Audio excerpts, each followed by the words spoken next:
Hey guys, it's Sagar, and in this video I am going to put the iPhone 13 up against the iPhone 13 Pro and see which one should you get. Or rather, who should get which depending on their specific case scenarios. I actually got both of these phones on the launch day itself, so I have been using them for the past 2.5 months, so rest assured I am not making this video based on their specs alone. This time, Apple made sure to keep all the hardware and software features on both the Pro iPhones exactly same. So the bigger battery and display are the only things separating the iPhone 13 Pro Max from this iPhone 13 Pro. Unlike last year, where there was not enough reason to go for the iPhone 12 Pro over the regular iPhone 12, this time Apple has actually widened the gap between the Pro and non-Pro iPhones. If you go with the iPhone 13 Pro, you actually get a lot more, but is that enough to justify the 40,000 rupees price gap between these phones? Let's find out. While we are on that topic, let us start with the price first. iPhone 13 starts at 79,900 rupees and the iPhone 13 Pro starts at 1,19,900 rupees. So as I said before, there is a 40,000 rupees difference between the base variants of both these phones in India. These are the official prices on Apple's website, and you might get them at a bit lower price at some of the online retailers, or these prices might have changed depending on when you are watching this video. So to check out their current prices and discount offers, click on the link in the description section. Until last year, Pro models started with 128GB of built-in storage, while the non-Pro models got 64GB as the base storage variant. This time, Apple has doubled the base storage on the iPhone 13. So now both these phones start with 128GB of built-in storage. Maximum storage on the iPhone 13 now goes up to 512GB, and the iPhone 13 Pro gets a whopping 1TB storage option. I'm not sure who needs that amount of storage on a phone, but if you're someone who does, then the iPhone 13 Pro and Pro Max are here to serve your storage needs. If price is the most important factor for you, and if you just can't spend anything over 80,000 rupees mark, then iPhone 13 seems to be your only option out of these two. If you have the extra money, you can either go with the iPhone 13 Pro, or you can continue watching this video to know if it's worth the price, or should you save that amount and spend it somewhere else. Leaving prices aside, the obvious visual differentiator between both these phones is the design and the choice of build materials. While design of both these phones might largely look the same, camera module at the back is the biggest visual differentiator. iPhone 13 gets a dual camera module with the lenses having a new diagonal placement, and the iPhone 13 Pro gets a triple camera setup on its back, which other than being much bigger this time, looks similar to the one on the iPhone 12 Pro. If both these phones are put in a case, you can just look at the camera modules and tell which is which. iPhone 13 gets an anodized aluminum frame sandwiched by a ceramic shield glass at the front and glossy glass at the back. I love the aluminum frame on this phone, but I am not a big fan of the glossy glass back because it shows a ton of fingerprints and smudges. Going with a lighter color helps you hide some of those fingerprints and smudges. iPhone 13 Pro gets a shiny stainless steel frame with ceramic shield glass at the front and frosted matte glass at the back. I love this matte back on the iPhone 13 Pro because it doesn't gather or show nearly as many fingerprints as the glossy back on the iPhone 13. But I am not too fond of this stainless steel frame.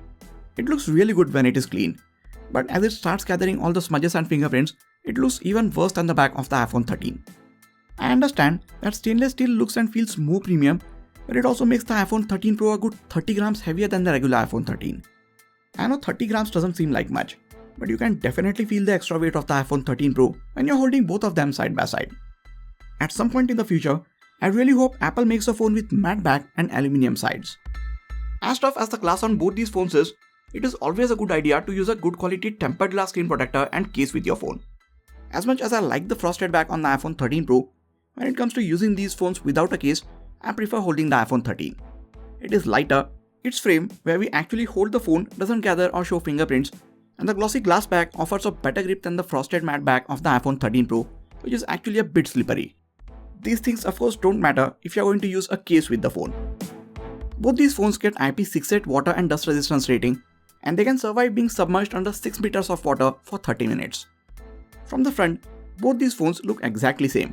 If you put them in a case, it would be next to impossible to tell which is which just by looking at them from the front. Both come with a 6.1-inch Super Retina XDR display, get a 20% smaller notch than previous iPhones, have a resolution of 2532 by 1170 pixels, support HDR, have 2:1 contrast ratio and True Tone. Even after all this, these displays are not the same. iPhone 13 now gets a peak typical brightness of 800 nits, up from 625 nits of the iPhone 12. This is actually the same display as the iPhone 12 Pro. iPhone 13 Pro's display gets a typical peak brightness of 1000 nits, which is the highest on any iPhone yet, and it also gets ProMotion display with 120Hz refresh rate. it's an LTPO panel, so the refresh rate can actually come down to as low as 10Hz for static images and can ramp all the way up to 120Hz for demanding content like scrolling through web pages or social media or while playing games which support high refresh rate. Now, as cool as all that sounds, the truth is most of the average users won't be able to differentiate between 60 or 120Hz display. I know a lot of tech-savvy people are going to be triggered by this, but this is the truth.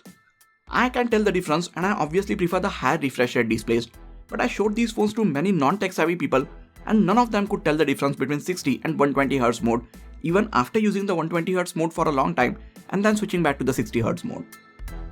As good as the ProMotion tech sounds, please don't make your purchase decision based on this feature alone. If possible, go to your nearest Apple store or any of the electronic stores which have these phones on display and check their displays yourself. iPhone 13 Pro's display is slightly better under typical conditions, but while watching HDR content, both the displays get equally bright. Since it's an LTPO panel, Apple could have easily enabled always on display mode on the iPhone 13 Pro, and that would have separated it from the regular iPhone 13 even further, but for some reason they decided against it. Although a bit smaller, the notch is still there on both of them. There is now a bit more space next to the notch, but Apple doesn't utilize this space in any way. We still can't have the battery percent displayed there, which is my only gripe with the notch. I don't know about you guys, but in my overall usage, I am not that bothered by the notch.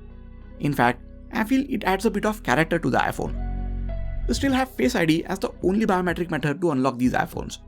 Apple had a golden opportunity to try and include fingerprint sensors on these phones, since Face ID is pretty much useless when you're outside and wearing masks all the time.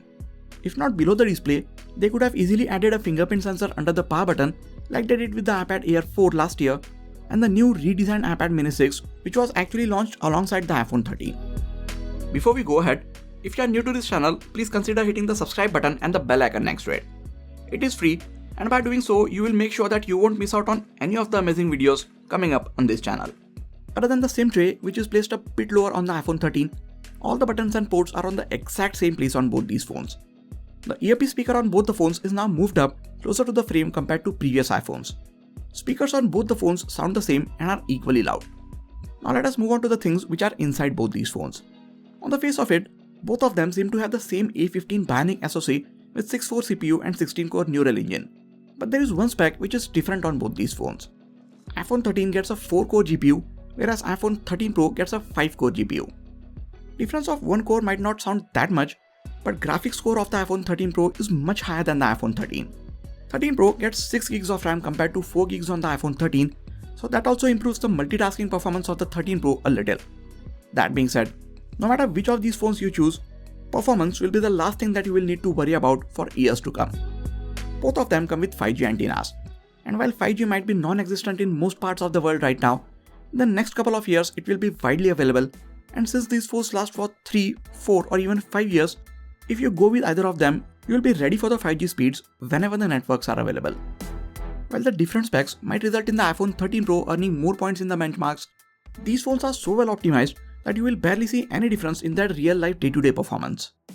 So for all intents and purposes, both the phones perform similarly and will keep on doing so for a long time.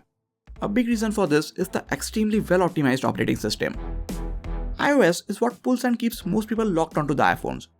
Both these phones were running on iOS 15 out of the box, and right now, they are running on iOS 15.1.1. Other than some bugs which were being reported by a small number of users, most of which have been already fixed by the way, I am loving the iOS 15. The best thing is, everything is same on both the phones software-wise. The only pro features that the iPhone 13 Pro provides are in the camera app, like telephoto zoom, macro mode, and ProRAW image and ProRes video shooting capabilities. But that's it. I would say over 95% of the software features are same on both these phones. So even if you go for the iPhone 13, you will not be missing out on a lot software-wise. Apple is known for pushing out software updates to their phones for 6 years at least, if not more. This is just unheard of in the smartphone world. I even have the original iPhone SE, and it also got the iOS 15 update right when all other eligible iPhones did, and it is still running just as smoothly.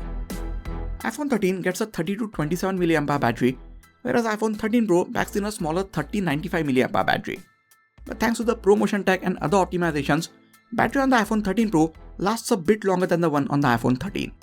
I'm not just saying this because Apple says it lasts longer, but I've been using both these phones for a long time, and the 13 Pro consistently gives me at least 1 hour more usage out of the battery compared to the regular iPhone 13. I start my day with 100% charge on both of the phones, and with similar usage of about 6 hours of screen on time, iPhone 13 ends the day with about 28 to 30% of the battery still remaining, while the 13 Pro consistently has over 40% of the battery remaining. So yes, 13 Pro's battery lasts longer. That being said, you can pick either one of these and expect them to comfortably last you throughout the entire day and then some for normal usage. If you're a gamer and if you play heavy demanding games for more than 3 to 4 hours, then the battery just won't last you the full day. You might know this by now that none of these phones come with a charger in the box. They support fast charging, and if you use a 20-watt charger, both can reach from 0 to 50% in 30 minutes. 13 Pro can charge even faster. If you have a 30-watt charger, it can actually charge at a maximum rate of 24 watts. Both of them support wireless charging, and if you use a normal Qi wireless charger, they can be charged at a maximum rate of 7.5 watt. But if you use the Apple MagSafe wireless charger and a 20-watt brick, they can charge at a speed of 15 watt wirelessly. That brings us to one of the most important deciding factor for many people, the cameras. We already saw that the iPhone 13 comes with a dual camera setup, whereas the iPhone 13 Pro comes with a triple camera setup on its back. We saw before that 13 gets a glossy back and 13 Pro gets a frosted back. For the camera module, this is inverted. Glass around the cameras on the iPhone 13 gets a frosted matte finish, while the one on the iPhone 13 Pro gets a glossy finish. Primary camera on this iPhone 13 is the same one that we got on the iPhone 12 Pro Max last year. It gets a 12 megapixel sensor with 1.7 micron pixel, f1.6 aperture, 26mm lens and sensor shift image stabilization. Ultra-wide camera gets a 12 megapixel sensor, f2.4 aperture and a 13mm lens, and this is again the same ultra-wide camera as the iPhone 12 Pro Max. So if you go with the iPhone 13, you are already getting the best set of cameras from last year, and now they are backed by the ISP on the latest processor. iPhone 13 Pro gets a triple camera setup, and all three cameras get an upgrade over last year's Pro iPhones. Primary camera still gets a 12 megapixel sensor, but the actual sensor size is now even bigger. It gets f1.5 aperture, 26mm lens and sensor shift image stabilization. Ultra-wide camera comes with a 12 megapixel sensor and gets a much wider f1.8 aperture, which lets in 92% more light than before, and it still gets a 13mm lens.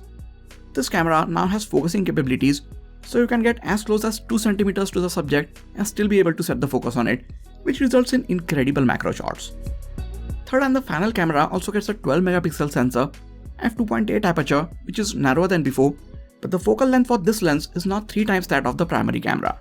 So although 13 Pro gets 3 cameras, with the wide camera being able to take macro shots, it acts like a quad camera setup. Resolution and frame rate options for shooting videos are pretty much same on both. You can shoot 4K videos at 24, 30 and 60 fps, 1080p videos at 30 and 60 fps, and 1080p slow motion videos at 120 and 240 fps. Both can shoot cinematic mode videos in 1080p resolution, but only iPhone 13 Pro gets the option of shooting ProRes videos, and it can also shoot Apple ProRAW images. Both phones get a 12 megapixel true depth camera with f2.2 aperture at the front. It can shoot 4K videos at up to 60 fps, cinematic mode videos in 1080p resolution, and 120 fps slow motion videos again in 1080p. In my last video, I showed and compared over 90 image and video samples from both these phones. If we go over all of those images, this would turn out to be an hour-long video. So to keep this video from getting any longer than it already is, I am going to show you guys just a few of those images, and for a much detailed comparison between these cameras, I highly suggest you guys to take a look at the camera comparison video between these phones.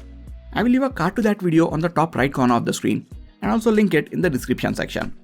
Here's the gist of that video. Both phones can take exceptionally good looking images in almost all lighting conditions.